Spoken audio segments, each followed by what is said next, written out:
Alors on pourrait s'attendre à ce que la Méditerranée dans la région de Marseille soit désormais tellement bien connue qu'il n'y a plus rien à y découvrir, mais c'est pas du tout le cas. Il y a encore plein de choses à y découvrir.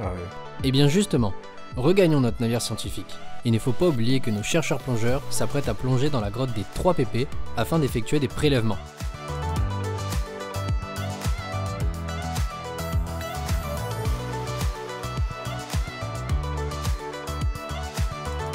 Et juste avant, on retrouve Marie, notre jeune doctorante qui va nous apporter plus de précisions sur son sujet de thèse. J'étudie la médiation chimique en milieu marin. C'est comment les organismes ils vont communiquer entre eux par le biais d'échanges de petites molécules. Je me suis focalisée sur l'écosystème grotte sous-marine et j'étudie notamment l'interaction entre des éponges et des petits crustacés qu'on va appeler des mysidacées qui effectuent des migrations entre l'intérieur et l'extérieur de leur grotte. La nuit, elles vont sortir de leur grotte pour aller se nourrir et au petit matin, elles vont rentrer dans leur grotte pour se protéger des prédateurs. Dans ces grottes, il y a également donc, des éponges qui en fait dominent les peuplements benthiques, c'est-à-dire la faune qui va être fixée sur les parois de la grotte. Et ces éponges, elles sont aussi connues pour produire une grande diversité de molécules qui vont être émises dans l'environnement, donc dans l'eau de mer. Et mon hypothèse, c'est que ces molécules font office de médiateurs chimiques, de petits signaux de messagers chimiques en fait, pour les mysidacées, donc qui font lors de leur migration entre l'intérieur et l'extérieur.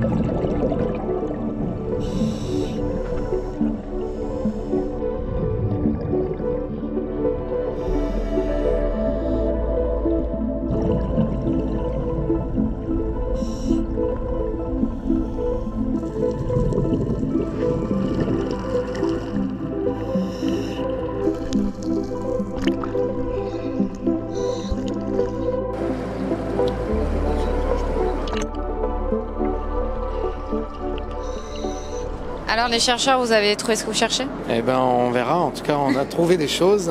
Ça ressemble à ce qu'on cherchait. T'arrives à voir. Et il faudra encore voir ça au microscope. Okay. Et donc là vous le conservez juste dans l'eau de mer comme ça? Là ça va aller à la glacière et ça va rester dans l'eau de mer jusqu'au laboratoire. Ok. Ces échantillons-là, ils vont pouvoir vivre des destinées différentes. Certains ils vont mourir pour la science.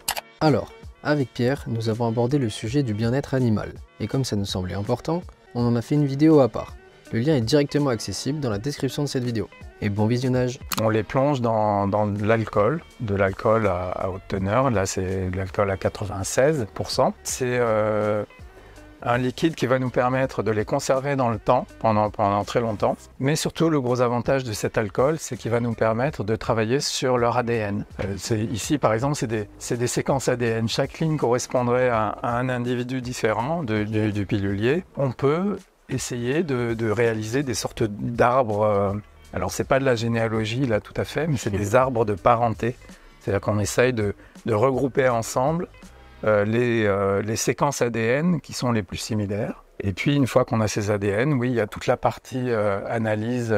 Donc là, ça se fait sur nos ordinateurs. Alors, je suis responsable du service plongée de l'Institut Pythéas. C'est-à-dire que je m'occupe de l'organisation des missions en mer qui nécessitent l'intervention en plongée. Et je m'occupe aussi de l'entretien de certains navires et du matériel de plongée et de sécurité. T'es un peu l'acteur central qui permet que ces plongées se déroulent. J'aide beaucoup les chercheurs dans leur travail. Non seulement s'ils ne sont pas plongeurs, je plonge pour eux. S'ils sont plongeurs, je m'occupe de tout ce qui est matériel, tout ça. Donc ça leur fait gagner beaucoup de temps. Et aussi, je les aide dans leur la manipulation sous-marine. C'est quand même un travail important pour que la recherche fonctionne bien à l'Institut Pythéas en tout cas. Toi, tu as une formation scientifique avant. J'imagine que ça t'aide pour pouvoir justement mieux accompagner et aider les chercheurs. Je suis biologiste marin. Un chercheur qui n'est pas plongeur me demande d'aller chercher une espèce.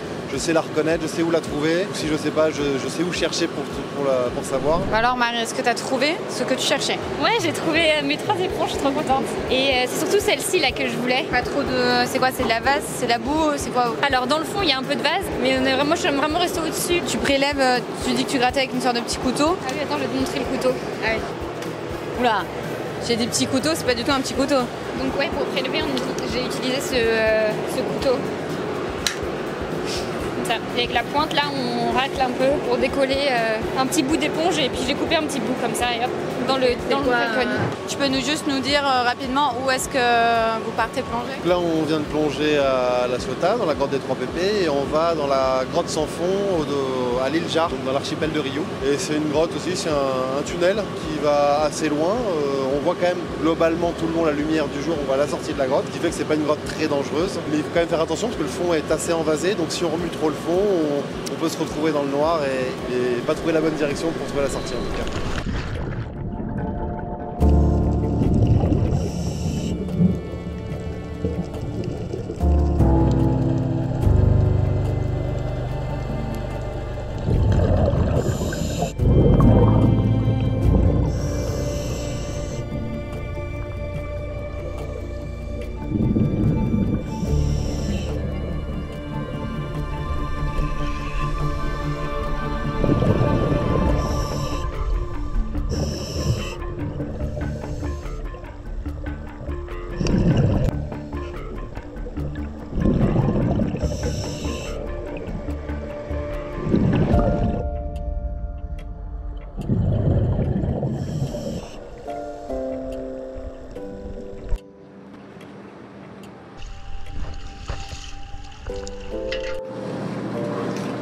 On peut étudier des animaux sans les tuer. On pourrait ne faire que les photographier, que les suivre, que prélever un de leurs petits poils, etc. Par contre, pour une sorte de mini crevette qui fait juste quelques millimètres, c'est pas possible de prendre qu'une partie de la bête. Oui. Donc à ce moment-là, comme de toute façon, je sais que ces populations-là sont extrêmement importantes, il y a des milliers, voire des millions d'individus, je n'en prélève qu'une partie infime et j'estime qu'avec un avis éclairé d'experts, que je ne fais pas trop de dégâts sur la population.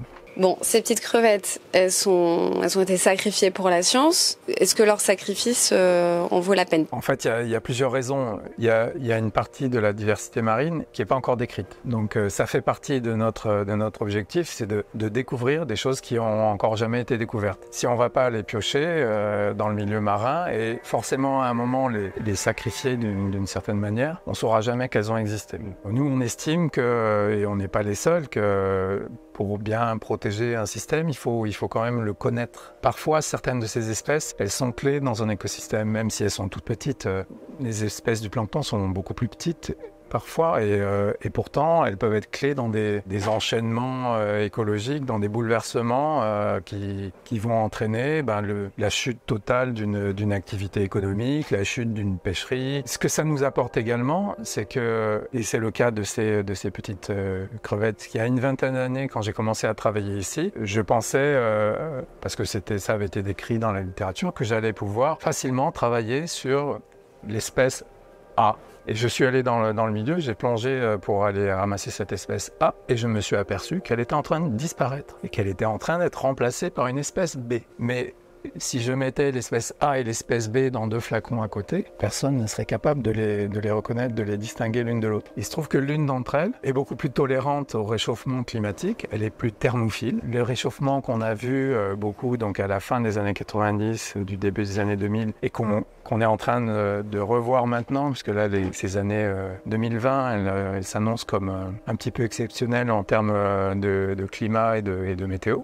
Ces éléments-là, c'est des traceurs directs des changements qui sont en cours. On aurait vu beaucoup plus facilement, notamment dans les filets des pêcheurs, on aurait vu beaucoup plus facilement un remplacement d'espèces. Mais ce qu'on n'aurait pas su, c'est que ça se passait à d'autres endroits, dans des compartiments du milieu marin, beaucoup plus discrets. Là, il se trouve que c'était au fin fond de grottes sous-marines, ça semble pas très important, mais si ça se passe là, ça veut dire que ça se passe aussi dans l'herbier de Posidonie, dans le coralligène, sur les plages, et on a vu par exemple, dans certains endroits, les barracudas sont devenus des poissons communs sur nos côtes, alors qu'ils étaient extrêmement rares auparavant. Et tout ça, ça entraîne des changements dans l'abondance des proies de tous ces poissons, puisque évidemment, un gros poisson avec des grosses dents, ça va manger des poulpes, des oursins, des coquillages, des langoustes. Donc tous ces équilibres-là, ils peuvent être perturbés d'un coup. Et nous, on essaye de les comprendre via des espèces qui sont peut-être plus discrètes, mais qui nous permettent de travailler